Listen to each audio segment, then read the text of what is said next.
تو اگر آپ کے پاس بیوی بچے ہیں اور 2 بھی ہوں تو بھی آپ تقریباً $30,000 دیکھ رہے ہیں جو کہ 60 لاکھ روپے بنتا ہے.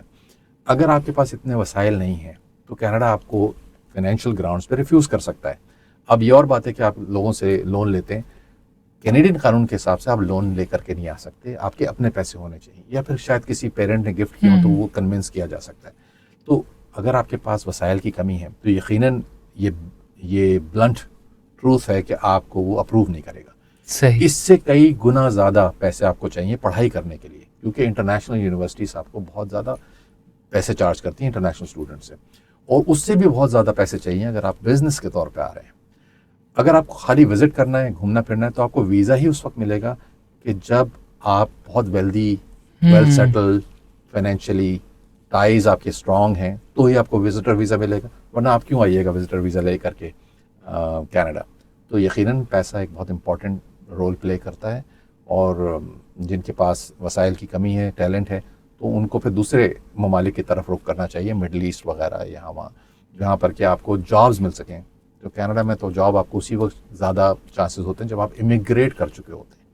صحیح. اچھا سر, یہ جو چیزیں ہیں, اب اوبیسلی انسان اپنی جمع پونجی بھی کرے, سب کچھ کرے, اپنی خواہشوں کو یا اپنے خوابوں کو تکمیل دینے کی طرف جاتا ہے, تو ایک لفظ استعمال کیا جاتا ہے اسکیم, یعنی کہ آپ کی جمع پونجی ضبط ہو چکی ہوتی ہے جب آپ کے ساتھ یہ اسکیم ہو جاتا ہے, اور پھر آپ کے سر پہ ہاتھ ہوتے ہیں. اب مسئلہ میں نے اس میں ایک چیز, وہ کہتے ہیں نا کہ سستا روئے بار بار, مہنگا روئے ایک بار, تو میں نے 2-3 مرتبہ لوگوں سے سنا ہے کہ یار کنسلٹنٹ نے پیسے تو اچھے لیے مگر کام بڑا اچھا تھا.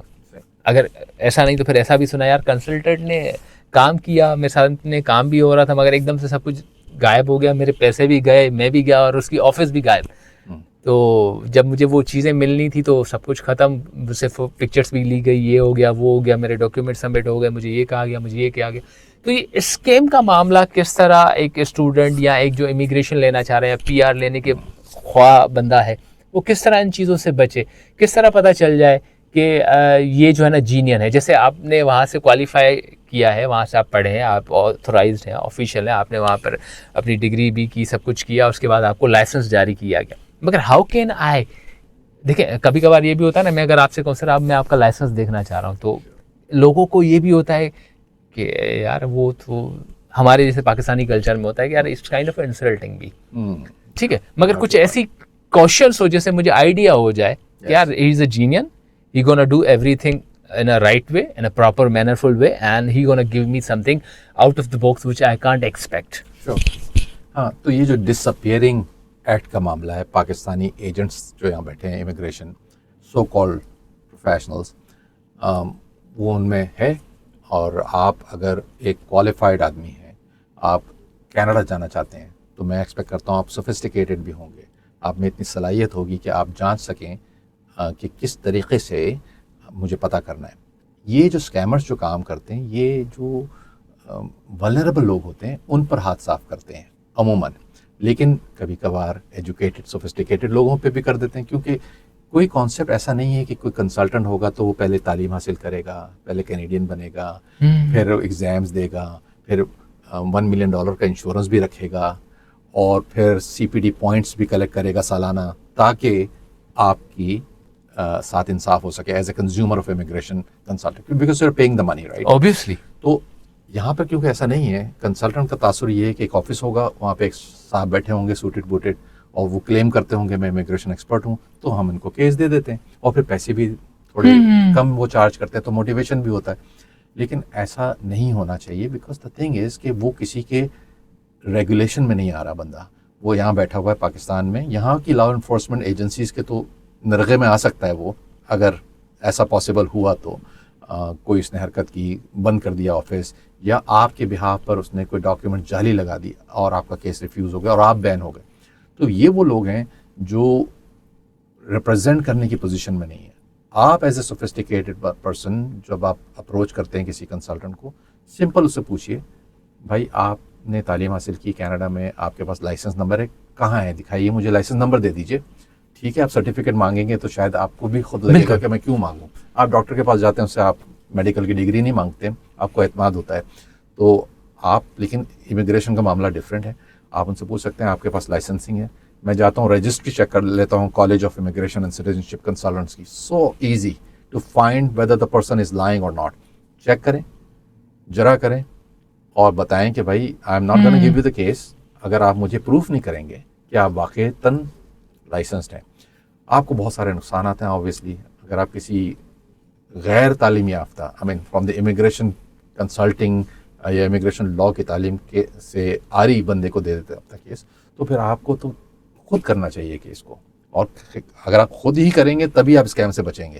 لیکن اگر آپ نے سوچا چلو ٹھیک ہے میں کسی بندے کو ملا لیتا ہوں اپنے ساتھ, تو پھر اس کا لائسنس وغیرہ چیک کریں. ہر جگہ لائسنسنگ ہے. یو کے میں بھی ہے OISC کی, آسٹریلیا میں بھی ہے مارا MARA, کینیڈا میں ہے CICC. آپ خیال کریں اپنے پیسوں کے بارے میں. میں خیال کر رہا ہوں آپ کے پیسوں کے بارے میں کہ آپ لوز نہ کریں. تو آپ کو تو زیادہ خیال ہوگا اپنے پیسوں کے بارے میں. So this is all about money, you have to be careful. صحیح. اچھا سر, بہت سی چیزیں آپ کے توسل سے آج سیکھنے کو ملی کہ آپ کا بجٹ لائن کیا ہونی چاہیے, کس چیز سے بچنا ہے. اگر جیسے آپ نے ابھی ایک بڑا ہی اچھی طریقے سے بتایا کہ ہم ڈاکٹرس کو بھی یہاں پر نہیں کہتے کہ بھائی لائسنس دکھاؤ, لائسنس نمبر لیں, امیگریشن کی ویب سائٹ پہ جائیں, وہاں پر پنچ کریں, آپ کو پوری ڈیٹیلس مل جائیں گی. جیسے آپ نے بتایا کہ آپ کے پاس سیکیورٹی کا بھی منی کا 1 ملین کا سم تھنگ کانسیپٹ ہے کہ بھائی آپ کی پیسے کو کس طرح کنزیومر کورٹ میں کلیم کیا جا سکتا ہے, ساری چیزیں.